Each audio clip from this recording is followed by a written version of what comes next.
علماء اور دانشوروں کا کہنا ہے کہ مرکز نظام الدین میں ضرور غلطیاں ہوئیں، لیکن اس کی ذمہ داری حکومت پر بھی ہے۔ اگر مقامی پولیس انتظامیہ وقت پر اپنی ذمہ داری ادا کرتی تو اس طرح کا ماحول پیدا نہیں ہوتا۔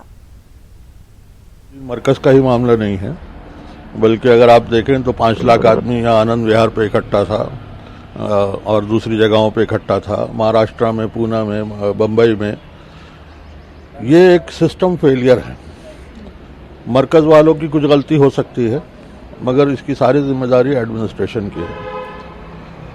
ماننیہ پردھان منتری جی نے 4 گھنٹے کا نوٹس دے کے کہہ دیا کہ 21 دن کا لاک ڈاؤن کر دو۔ ہم لاک ڈاؤن کو سپورٹ کرتے ہیں، لاک ڈاؤن ہونا چاہیے، کرونا سے ہم سب کو لڑنا چاہیے، مگر بنا اس بات کو جانے کہ کون لوگ کہاں سے آئے ہوئے ہیں، کہاں پھنسے ہوئے ہیں، اس طرح لاک ڈاؤن کرنا اور ان کو پھر بعد میں پرمیشن نہ دینا جانے کی، یہ اپنے آپ میں کہیں نہ کہیں ایک بڑی غلطی ہے پرشاسن کی۔ یہ جو واقعہ تبلیغی جماعت کے مرکز میں ہوا ہے افسوسناک ہے، اور اس میں واقعاً غلطی رہی ہے، بہت بڑی غلطی رہی ہے، اور بہرحال مذہب سے جڑے ہوئے اور پڑھے لکھے لوگوں کے درمیان اس طرح کی غلطی جو ہے وہ اور بھی زیادہ سنگین بن جاتی ہے۔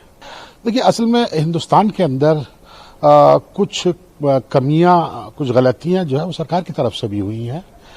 مثلا جس طرح سے یہ لاک ڈاؤن بالکل بہت شارٹ نوٹس کے اوپر لاگو کیا گیا، اس کے بہت ہی سنگین نتائج جو ہے وہ برآمد ہوئے۔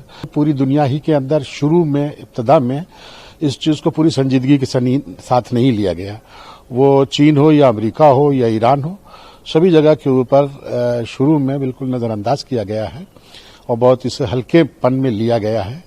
اگر ایسا یعنی شروع سے ہی اس کی سلسلے میں احتیاط کی جاتی تو شاید یہ صورتحال سامنے نہ آتی۔